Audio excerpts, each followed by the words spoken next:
Here's one simple yet effective beginner fly to land some trout. Here is what you will need. For the Leech Streamer fly. Materials needed for this fly are hook streamer size 4, bead size 7/32 brass. Number 3, lead wire for seating the bead and extra weight. Number 4, Marabou number 5 wire which will be tied on before dubbing loops. Continuing on to number 6 dubbing, add to dubbing loop and wrap around the shepherd hook. 7, wrap the wire, then tie it off and apply head cement. I'm going to get our vise set up here.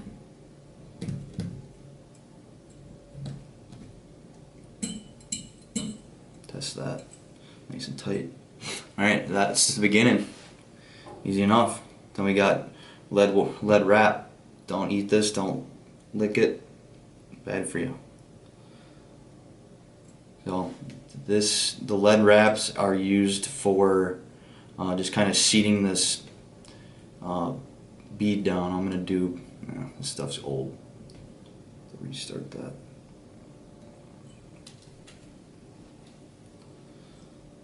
Just take a couple of wraps around. Might do about 10 here. This is light stuff. Get that. Just pull it right off. It's pretty soft metal. Obviously lead is. And you just kind of shove that up into the bead to keep that kind of seated there. Easy enough. I'm going to start with our thread. I'm just using a standard white thread, and then oh shoot, can you get my Sharpie? I just like using a standard white thread because some of the other threads have dyes in them, so generally I'll take a white thread, and if I'm using a blacker color fly, I've got my black Sharpie, just color that those thread lines up, and then it'll be covered up. So we're going to start by getting our line wrapped around our fly or our hook. A couple there. You can see that's kind of just secure like that. Clear tag end off and work our stuff up to the bead and the lead wraps. Kind of get a couple in there to secure it down.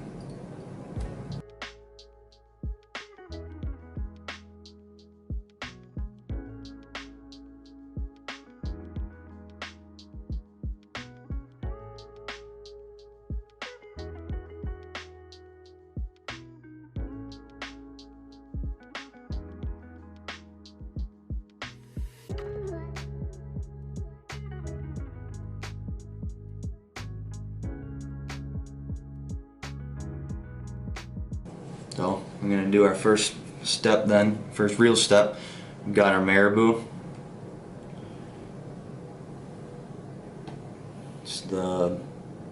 Comes from a turkey generally. Or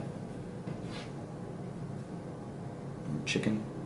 Just kind of clean up some of them stems and stuff, and get it all nice to a nice length. Then we're going to measure it. I'm going to find out how long the hook shank is, and kind of take about that much, maybe a little bit over on them stringy bits, and then transfer that back to the back of the hook, then to where we're going to tie in. So see where my string is there? Is lining up with the point of the hook there. It's kind of where we want to begin our tail. Basically, just take a clump of that and put a couple, 2, 3 tight wraps on there, and it should be secured then, and I can freely do whatever I want. But just rotate that back on, tighten it up, and work over those fibers up the hook shank then. And this will all get covered up, so it shouldn't really matter what's going on. Kind of clean some of this up here. Cut some of it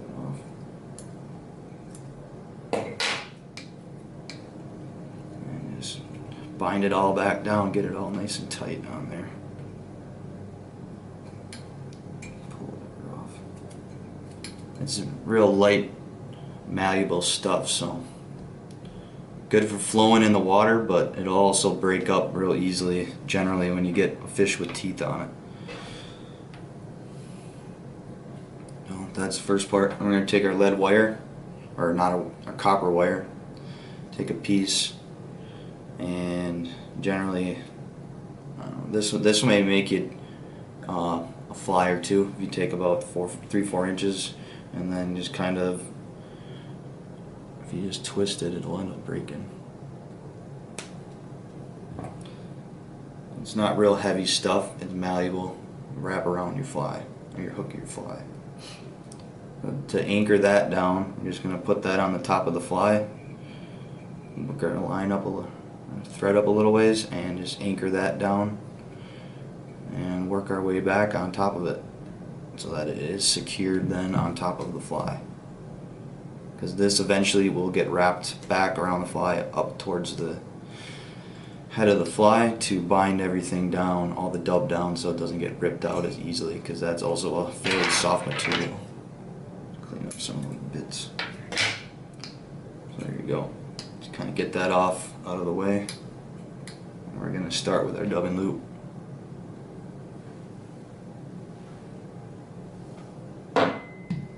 And what I like to do is take 4 or 5 inches. If you have a little more or too much, that'll be alright.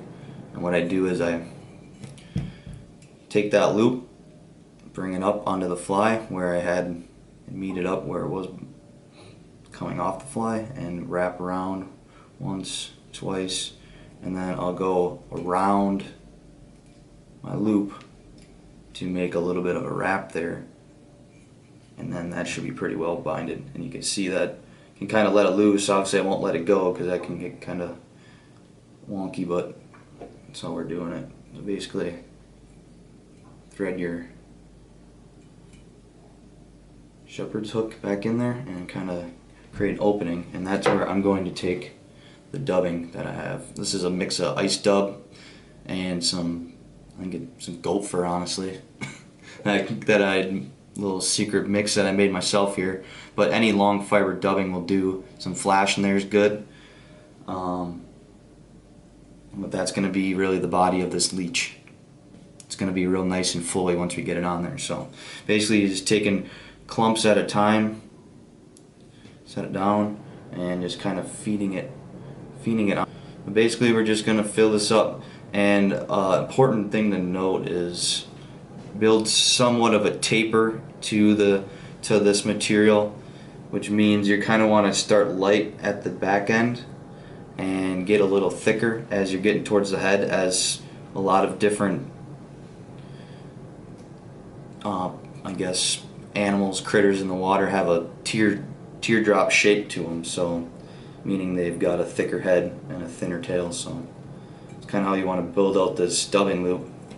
You can kind of see it is a bit thicker and thins out towards the back a little bit, at least from my point of view maybe.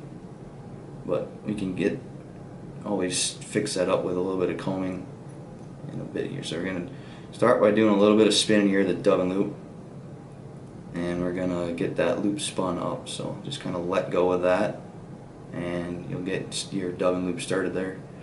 That's just kind of binding all of those fibers, little teeny tiny individual fibers all getting bound within just a pinched in loop there. And I like to get this pretty dang tight, so I'll keep spinning that, and you can see that's pretty well seated in there. I can grab it a little bit and pull on it. Do that 3 times, maybe another time 4. You can see it's pretty much a pretty nice rope there with some extras hanging off. That'll be our nice flowy bits in there. And then I've got my what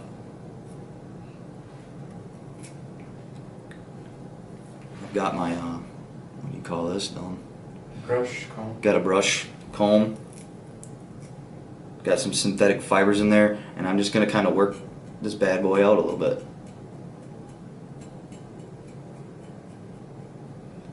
Tease those fibers out, get it so it's a little wispy. And then I'm gonna hold on to this. I should have done this before, but I'm gonna wrap my thread all the way up to the eye, or just behind the bead of the fly, and then I'm gonna start my wraps. And basically, I'm gonna come through, and I'm just gonna keep touching wraps as I work my way up the fly. And I'm going to use my fingers. I'm going to comb the fibers back.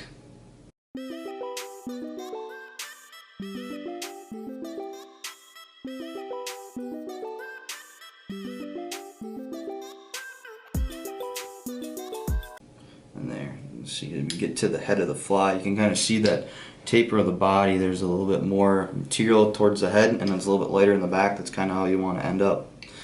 And then here, we're getting into where we end our dubbing loop. So we're going to take this in one hand, this in another hand, and we're just going to kind of wrap it. See, take that, go around, and we're just going to go back around. Kind of cinch that down. We can even go back over it again if you want, just to get that really in place there. And a couple good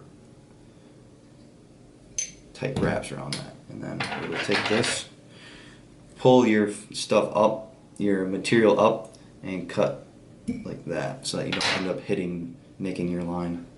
Good point. There you go. That's parted. I mean, that doesn't look too bad so far. It's a little hairy, a little wild. Well, that's where you get, that's where this comes in then. You're going to wrap your copper wire. All right, that's where you're going to go, and you're going to go the opposite of the way you wrapped. So if you wrapped your dubbing this way, you're going to go the opposite way with your wire. That keeps everything all tied down and locked in without ever having to re-wrap your line back over it or anything like that. So just kind of wiggle it back and forth, helps keep you from locking down or trapping too many fibers. And I kind of make some spaced out wraps. You don't need a ton. I probably do about 4 to 5 here on this fly, on this size hook, until you get it up to the eye or to the bead, and that's where you're gonna want to get it all the way up over the top. And then you can take your stuff and cinch that wire down. Did 3 on the back, and then I'm going to take it, push it backwards, and go in front of it. And just like that, we are past the hard part. So the final, one of the last steps being taking your whip finish and finishing your fly. Then I'm probably just going to do a 5-turn simple whip finish here. And then I'm going to do a little something different here and put a little bit of black on my thread and do another short whip finish here. And that covers your white thread up pretty perfectly. There you go. That's beginning of the end of this fly here. Then you can take that, kind of comb it, and then really you can work this out as much as you want. Tease it out with the brush, and that thing is just hairy and kind of crazy. But all those fibers will flow in the water, slip back and kind of flow in the water and look like a damsel fly or a leech or a small minnow. I mean, really anything with this profile, with the way it just tapers back into a thin black tail there. Got a mix of black and green. That's a great color. That'll fish great. I'll get this stuff. Super glue gel won't work very well for this fly though. I guess we can put some head cement on. We'll use a little bit of the thin stuff here. So then we'll take, we got our classic bodkin, a little bit of Griffin's head cement, or Griff's thin fly tying head cement. This stuff's pretty old, I bet. Bob's Bait, $3.25 it was only. I don't know. I got this off Facebook Marketplace.